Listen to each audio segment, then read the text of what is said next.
La historia del hombre leopardo, de Jack London.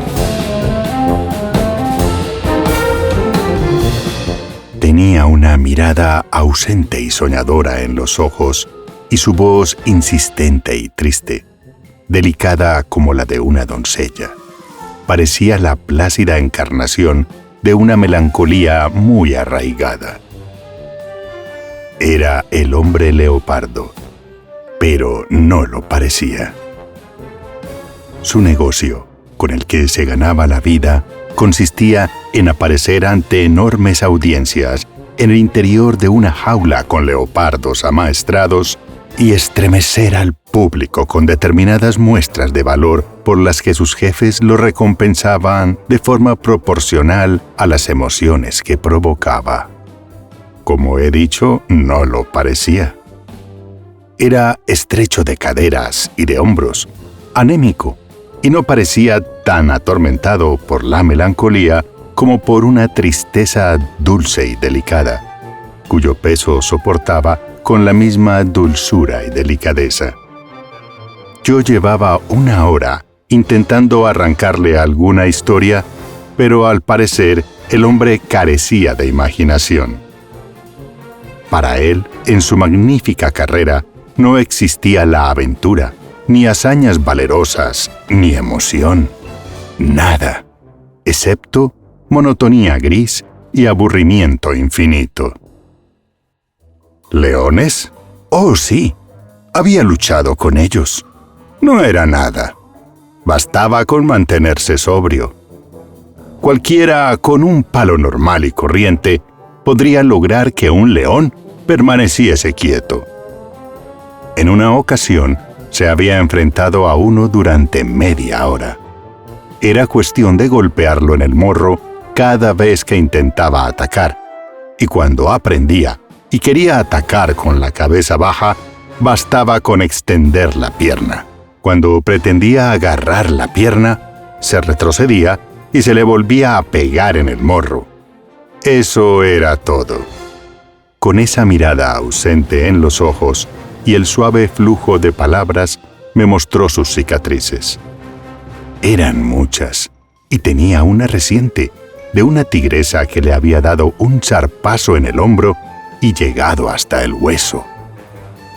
En la chaqueta que llevaba puesta, se veían las rasgaduras cuidadosamente remendadas. El brazo derecho, del codo hacia abajo, tenía aspecto de haber pasado por una trilladora. Tales eran los estragos provocados por zarpas y colmillos. Pero dijo que eso no era nada, aunque las viejas heridas le daban un tanto la lata cuando iba a llover. De repente su rostro se iluminó al recordar algo, porque estaba tan ansioso por proporcionarme una historia como yo de obtenerla. Supongo que habrá oído hablar del domador de leones al que otro hombre odiaba, me dijo. Hizo una pausa y observó pensativo a un león enfermo que ocupaba la jaula de enfrente.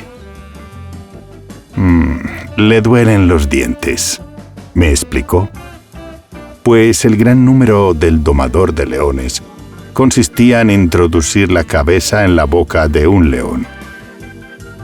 El hombre que lo odiaba asistía a todas las representaciones con la esperanza de ver alguna vez cómo el león cerraba las fauces. Seguía el espectáculo por todo el país. Fueron transcurriendo los años. Él envejecía, el domador envejecía y el león envejecía. Un día, por fin, sentado en primera fila, presenció aquello que tanto había esperado. El león cerró las fauces y no fue necesario llamar al médico. El hombre leopardo se miró las uñas con desinterés, de una forma que, de no haber sido tan triste, habría resultado crítica. Eso es lo que yo llamo paciencia, continuó. Y también es mi estilo. Sin embargo, no era el estilo de un tipo al que conocí. Se trataba de un francés, pequeño, delgado, canijo, tragasables y malabarista. Se hacía llamar DeVille y tenía una mujer guapa. Ella era trapecista y solía lanzarse desde cerca del techo a una red para realizar toda clase de piruetas mientras caía. DeVille tenía un genio muy vivo, tanto como rápida era su mano, y su mano era tan rápida como la garra de un tigre.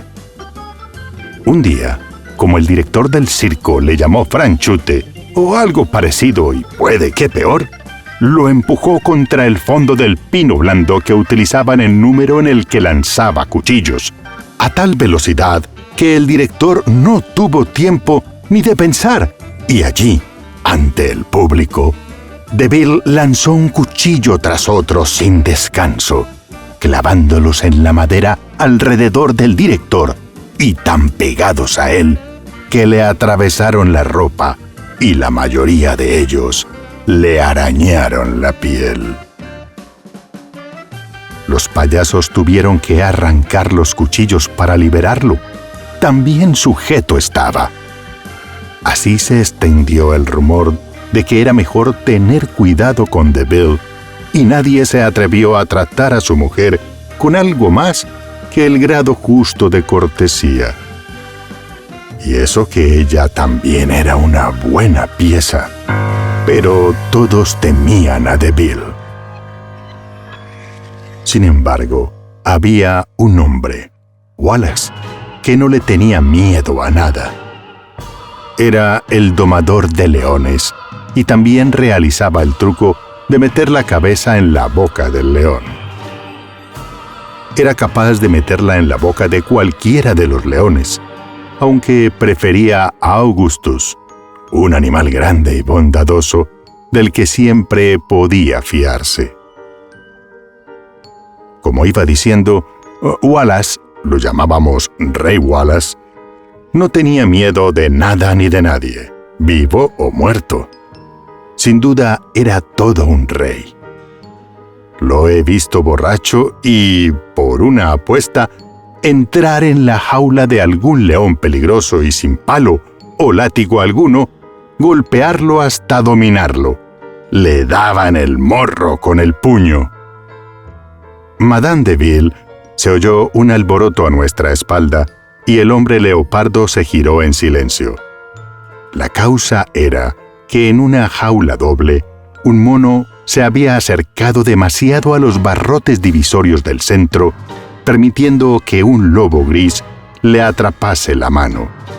El lobo intentaba arrancársela a la fuerza. El brazo se estiraba cada vez más como si fuese de goma, y los compañeros del pobre mono armaban un jaleo considerable. No había cuidadores en la zona, de manera que el hombre leopardo se desplazó un par de pasos, le propinó al lobo un buen golpe en el morro con la vara fina que llevaba y regresó con una sonrisa triste de disculpa para reanudar su frase inacabada como si no se hubiese visto interrumpido. Madame DeVille miraba al rey Wallace y el rey Wallace la miraba a ella, mientras DeVille los miraba a los dos.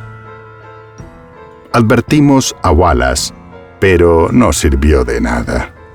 Se rió de nosotros, como se rió de DeVille un día, cuando le metió la cabeza en un cubo de engrudo porque el otro buscó pelea. DeVille quedó hecho un desastre.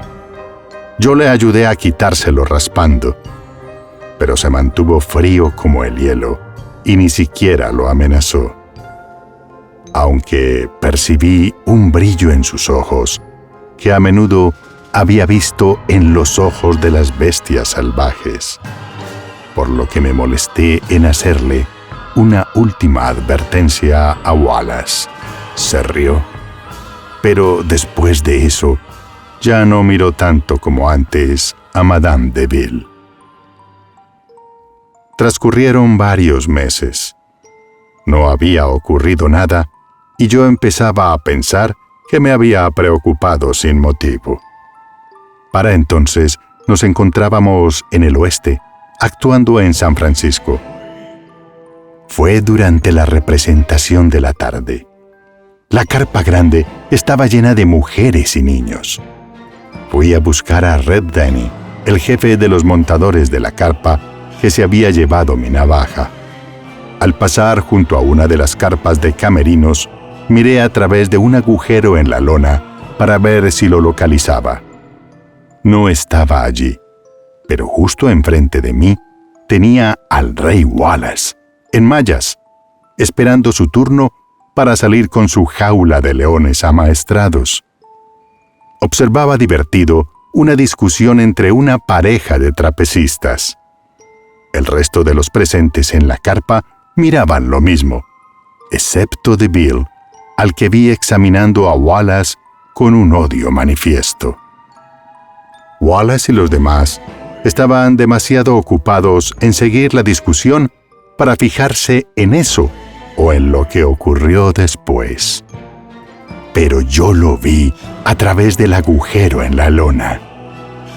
DeVille sacó un pañuelo del bolsillo e hizo ademán de limpiarse el sudor de la frente con él.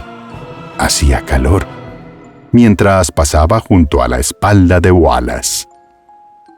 No se detuvo, sino que con un movimiento del pañuelo continuó en dirección a la puerta, donde volvió la cabeza en el momento de salir y lanzó una rápida mirada hacia atrás. Esa mirada me preocupó, porque no solo vi odio en ella, sino también triunfo. Habrá que vigilar a DeVille, me dije a mí mismo, y respiré tranquilo cuando lo vi salir a los alrededores del circo y subirse a un tranvía para acercarse al centro de la ciudad. Unos minutos después, me encontraba en la carpa grande, porque allí se hallaba también Red Denny. El rey Wallace representaba a su número y tenía al público hechizado.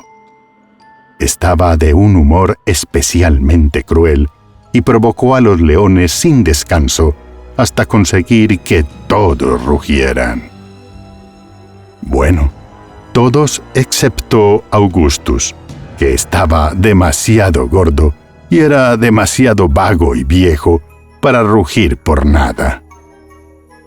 Por fin Wallace golpeó las patas del viejo león con el látigo y lo obligó a ocupar su puesto. Augustus, parpadeando con cara de bueno, abrió las fauces y Wallace metió la cabeza dentro. Entonces, las fauces se cerraron con un crujido. Nada más. El hombre leopardo sonrió con nostalgia y dulzura, y a sus ojos asomó la mirada ausente. Ese fue el final del rey Wallace. Continuó con su voz triste, suave. Cuando el ambiente se calmó un poco, aproveché para inclinarme y oler la cabeza de Wallace. Entonces, estornudé. ¿Era? Pregunté con tanta ansia que no pude terminar. ¡Rapé! Que DeVille había dejado caer sobre su pelo con aquel movimiento del pañuelo al pasar en la carpa de camerinos. El viejo Augustus no había tenido intención de matarlo. Simplemente estornudó.